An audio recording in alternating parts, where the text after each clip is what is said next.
সুপ্রিয় দর্শক, সবাইকে স্বাগতম। আজ 1 নভেম্বর শনিবার। আপনাদের সবাইকে স্বাগতম আজকের বিশেষ আবহাওয়া আপডেটে। গতকাল রাতে ঘূর্ণিঝড় মন্থার নিম্নচাপ আকারে উত্তরবঙ্গে প্রবেশ করেছে। এর প্রভাবে গতকাল সন্ধ্যা থেকেই উত্তরবঙ্গ সহ দক্ষিণবঙ্গের বিভিন্ন জেলায় শুরু হয়েছে ঝোড়ো হাওয়া ও বৃষ্টি। উত্তরবঙ্গে রাতভর চলেছে ভারী থেকে অতি ভারী বৃষ্টির দুর্যোগ। আজও সারাদিন ঝড় বৃষ্টিপূর্ণ আবহাওয়া বজায় থাকবে। আবহাওয়া দফতরের সর্বশেষ রিপোর্ট অনুযায়ী উত্তরবঙ্গের প্রায় সব জেলায় সকাল থেকেই মেঘলা আকাশ ও বৃষ্টিপাত চলছে। দক্ষিণবঙ্গেও আকাশ আংশিক থেকে সম্পূর্ণ মেঘাচ্ছন্ন। বিশেষ করে বাংলাদেশ সীমান্তবর্তী জেলাগুলি যেমন পূর্ব বর্ধমান, নদিয়া, কলকাতা, উত্তর ও দক্ষিণ 24 পরগনা, মালদা, মুর্শিদাবাদ এই সব এলাকায় সকাল থেকেই মেঘলা আকাশ দেখা যাচ্ছে। অন্যদিকে বীরভূম, বাঁকুড়া, পুরুলিয়া, ঝাড়গ্রাম, পশ্চিম বর্ধমান ও হুগলি জেলায় আকাশ আংশিক মেঘলা থাকবে, অর্থাৎ রোদ ও মেঘ দুইই দেখা যাবে। দুপুরের পর থেকে দক্ষিণবঙ্গের প্রায় সব জেলাতেই মেঘের পরিমাণ আরও বাড়বে এবং বৃষ্টির সম্ভাবনা বৃদ্ধি পাবে। আজ শনিবার মূলত বাংলাদেশ সীমান্তবর্তী দক্ষিণবঙ্গের জেলাগুলিতে বৃষ্টির সম্ভাবনা বেশি।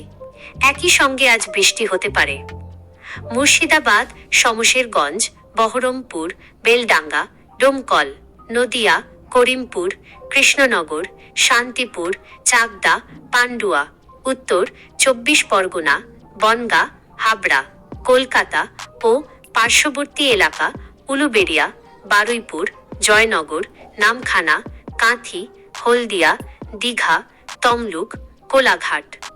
দুপুর থেকে সন্ধ্যার মধ্যে এই সমস্ত এলাকায় মাঝারি থেকে কোথাও কোথাও ভারী বৃষ্টি হতে পারে। এদিকে উত্তরবঙ্গে আলিপুরদুয়ার, কোচবিহার, উত্তর ও দক্ষিণ দিনাজপুর সকাল থেকেই ভারী থেকে অতি ভারী বর্ষণের সম্ভাবনা রয়েছে। মালদা জেলায় দুপুরের পর থেকে হালকা থেকে মাঝারি বৃষ্টি চলবে। বাংলাদেশের রংপুর, রাজশাহী ও ময়মনসিংহ বিভাগে আজ সকাল থেকেই চরম ভারী বর্ষণের সম্ভাবনা 50-60 মিলিমিটার পর্যন্ত রয়েছে। পাশাপাশি এদিকে আজকের মতো দিনভর বৃষ্টি চললেও রাতের দিকে পশ্চিমবঙ্গে বৃষ্টির পরিমাণ ধীরে ধীরে কমে যাবে। রাত 10টার পর থেকে আকাশ পরিষ্কার হওয়ার সম্ভাবনা রয়েছে। তবে বাংলাদেশের ময়মনসিংহ, সিলেট, রংপুর, মেঘালয় ও আসাম অঞ্চলে রাতভর বৃষ্টি অব্যাহত থাকতে পারে। তবে আগামীকাল রবিবার 2 নভেম্বর পশ্চিমবঙ্গে বৃষ্টির সম্ভাবনা নেই। শুধুমাত্র উপকূলবর্তী কিছু এলাকায় হালকা ছিটেফোঁটা বৃষ্টি হতে পারে। বাংলাদেশের সিলেট, বরিশাল ও চট্টগ্রাম বিভাগের কিছু জায়গায় বৃষ্টি অব্যাহত থাকবে। দুই বাংলাতেই আকাশ পরিষ্কার থাকবে, দিন উজ্জ্বল, আবহাওয়া অনেকটা স্বাভাবিক। পাশাপাশি তৈরি হচ্ছে নতুন নিম্নচাপের আশঙ্কা। যদিও মন্থার প্রভাব আগামীকাল থেকে কাটবে, বঙ্গোপসাগরে আবারও নতুন বিপদ ঘনাচ্ছে। আজ শনিবার উপগ্রহ চিত্র অনুযায়ী দেখা যাচ্ছে মধ্য ও পূর্ব বঙ্গোপসাগর এবং সংলগ্ন উত্তর আন্দামান সাগরে একটি নতুন ঘূর্ণাবর্ত তৈরি হয়েছে। এই ঘূর্ণাবর্তটি আগামী 72 ঘন্টার মধ্যে শক্তি বাড়িয়ে নিম্নচাপে পরিণত হতে পারে। আবহাওয়া দপ্তরের পূর্বাভাস অনুযায়ী আগামী 5 নভেম্বর বুধবার এই নিম্নচাপটি বাংলাদেশের বরিশাল বা চট্টগ্রাম উপকূলের দিকে এগিয়ে আসতে পারে।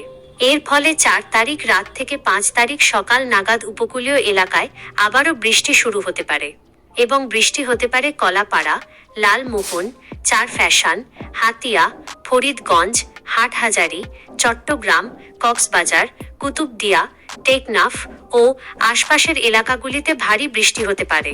এছাড়াও মেঘালয়, আসাম, ত্রিপুরা এবং পশ্চিমবঙ্গের দক্ষিণ 24 পরগনা ও উত্তর 24 পরগনায় প্রভাব পড়তে পারে। এখনো পর্যন্ত নিম্নচাপটির সঠিক পথ নির্ধারিত না হলেও আগামী কয়েকদিনে এর গতিপথ ও প্রভাব নিয়ে বিস্তারিত আপডেট দেওয়া হবে। সব মিলিয়ে আজ শনিবার সারাদিন ঝড় বৃষ্টি ও মেঘলা আবহাওয়া। আগামীকাল থেকে কিছুটা স্বস্তি, তবে সপ্তাহের মাঝামাঝি আবারও নতুন নিম্নচাপের সম্ভাবনা। আপনারা কোন জেলা থেকে দেখছেন, আজ আপনাদের এলাকায় বৃষ্টি হচ্ছে কিনা নিচের কমেন্ট বক্সে লিখে জানাতে ভুলবেন না। আর প্রতিদিনের মতো আবহাওয়ার সর্বশেষ আপডেট পেতে আমাদের চ্যানেলটি সাবস্ক্রাইব করে রাখুন।